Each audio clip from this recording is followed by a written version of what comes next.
Hey everyone, welcome back to my YouTube channel. Today I'll show you how I made today's daily design.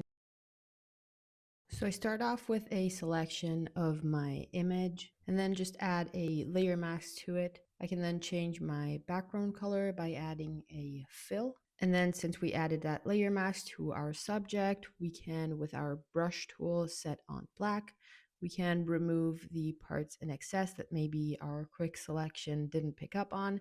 And instead, if we paint with the white color, we'll get some of the parts it accidentally deleted back. I've downloaded some screws or nails images. I usually get all my images from pexels.com. This is not sponsored, by the way. So in this case, I used the quick selection to select my nail, and it did a pretty good job. I'll resize it and place it wherever I want. I'm kind of thinking of placing them all around the heart, many nails, and then writing a short message or quote. So I'll duplicate this type of nail a couple of times, rotate it and position it in different places around the heart. It's time to add my second nail. Now, as you can see, I've tried using the new and improved object selection tool in Photoshop, but since they're all one on top of the other, it wasn't working. What do we do in these cases? Go back to the good old pen tool. I love the pen tool. I would use it for every single selection. I think it does a way better job than any other selection tool. So we're going to grab some patience and just select this little nail and add a layer mask to this nail as well. As you can see, the first batch of nails, I just placed them in a group.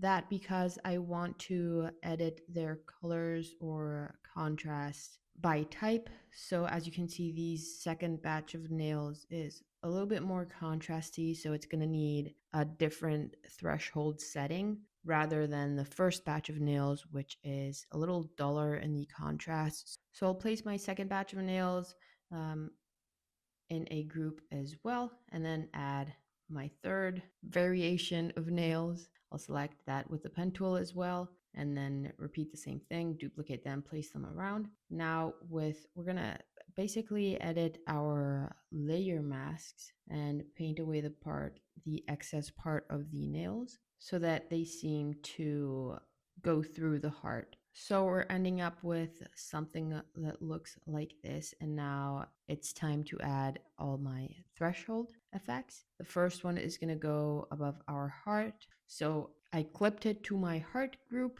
and then adjusted that slider over there till I was happy with how it was looking, and then add a threshold effect to our first batch of screws, to our second batch of screws, and to our third batch of screws. And you can see me playing around with the slider just to find the perfect position for it. I then basically placed everything in a group, duplicated it, and converted it into a smart object, and then separated that image from the background.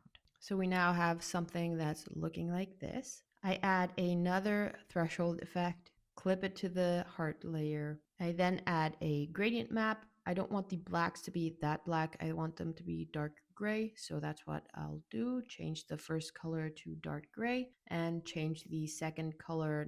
I don't really like the white. I want this little creamy yellowy tone. I'll then change my background to get this really nice vivid red. And then as you can see, we have that weird little white border around our image, which is pretty annoying.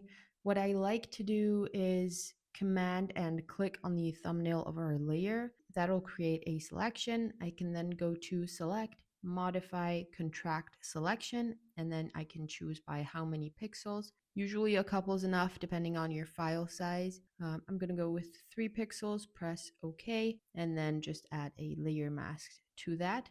And as you can see, the little white annoying halo around our image is gone. It's now time to add our text. This is what I want to write in there, and I'll make it the same creamy color as our heart. I'm basically just drawing with the rectangle tool. I'll just make 3 rectangles, one under each of our texts, and we're gonna add a little bit of a ripple effect. You can find that effect under filter, distort, ripple. That'll give it that grungy feel to it.